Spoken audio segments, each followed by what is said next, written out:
Nous avons ici, comme je l'ai montré tout à l'heure, des décalages, parce que ce que j'explique, c'est que ces choses-là, on ne peut les voir qu'en perspective. Si on les analyse à la manière hermétique, on retire les choses qui sont unies les unes dans les autres. C'est comme si on avait un Lego tridimensionnel, enfin là c'est un peu plus que tridimensionnel, c'est quadridimensionnel, et ce qui fait que si je ne tire pas les choses dans le bon sens, je ne peux pas les enseigner.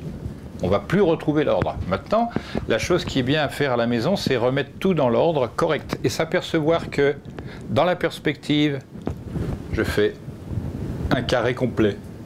Vous m'avez suivi? Non, c'est dans l'explication que je donne une chose, une autre, une dernière. Et à chaque fois, elle se complète et elle se... Voilà. Et il en va de même pour ces 4 disciplines qu'on appelle alchimie, astrologie, magie, théurgie. C'est la même chose. Si on veut comprendre ces disciplines, on est obligé de comprendre les unes par les autres. Il n'y a pas d'autre moyen. Ce qui fait que l'intelligence humaine, à mon avis, n'est pas capable de cela. Pourquoi caractériel et tempéramental? Il faut être capable de faire les nuances entre ces deux mots. Les caractères, tout le monde a les mêmes caractères, mais c'est l'intensité et l'amplitude du caractère qu'on va appeler tempérament. On est tous plus ou moins jaloux, plus ou moins attentifs, plus ou moins ceci, plus ou moins cela. Et le tempérament, c'est notre... Ça porte un mot savant, je ne vais pas le dire, c'est pas ça. Ça servira à rien. Bon, enfin, c'est pour briller dans les salons. Ouais, c'est la même racine que tempérance et température. C'est cela, grosso modo. Mais il y a la vitesse de réaction, qui est la chose en fait la plus importante, et l'amplitude de la réaction. Et ça rejoint, l'astrologie rejoint l'alchimie par ce biais-là, parce que lorsqu'on fait une transmutation métallique, c'est justement pour juger de cela. On va dire que le métal, par conséquent, se comporte comme un être. Et d'ailleurs, les alchimistes ne sont pas gênés, ils ont appelé ça l'enfant, l'adulte, le vieillard, la dame, tout ce que vous voulez. Pour cette raison-là. Donc, qui est maintenant où? C'est l'astrologie la plus connue de nos jours qui est soumise au plus éhonté des commerces, c'est-à-dire l'astrologie conjoncturelle. Vous voyez que vous auriez déjà perdu beaucoup et prévisionnelle. Alors pourquoi elle est conjoncturelle et prévisionnelle ensemble? Conjoncturelle, c'est pas des choses globales. Alors je précise, parce que c'est toi qui vas faire le cours à la rentrée. Enfin, vous serez deux, un pour insulter l'autre, ou pour se rattraper.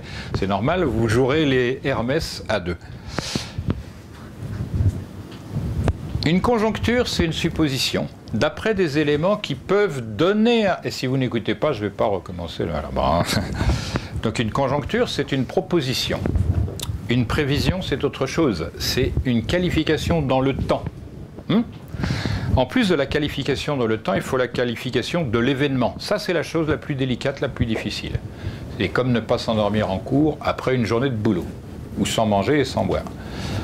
Et donc, il faut être dans les deux registres pour fonctionner correctement, parce que ce ne sont pas les mêmes référentiels qui vont être mis en œuvre. Ça, c'est dur à entendre, mais il faudra l'assimiler. Quelqu'un a compris? Quelqu'un peut répéter? Ici, pour travailler en conjoncturel ou en prévisionnel, les éléments qui vont être mis en avant ne sont pas les mêmes. J'explique. Conjoncturel, on recherche un événement. Ici aussi, nous sommes d'accord.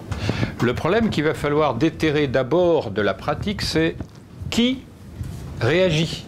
En réalité, parce qu'il faut bien savoir que nous, les êtres humains, comme les êtres en général, ne sommes que des individus de réaction ou de volonté.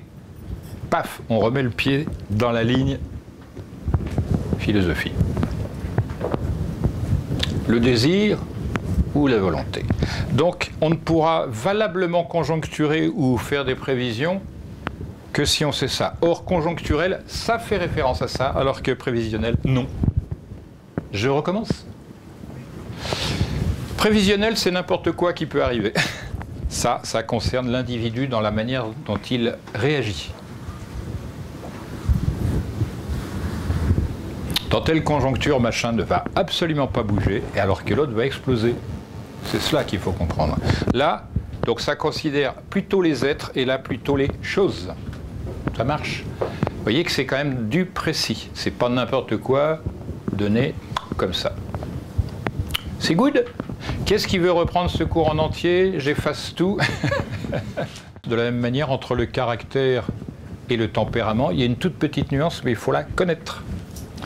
Je mets une baigne, par exemple, à Julien, ici, pendant qu'il ne s'en aperçoit pas, paf! Et j'en mets une autre à Julien, ici, qui ne s'en aperçoit pas. Ils ne vont peut-être pas avoir les mêmes réactions. J'en connais un, c'est un militaire, qui va se dire, est-ce que je fais le poids?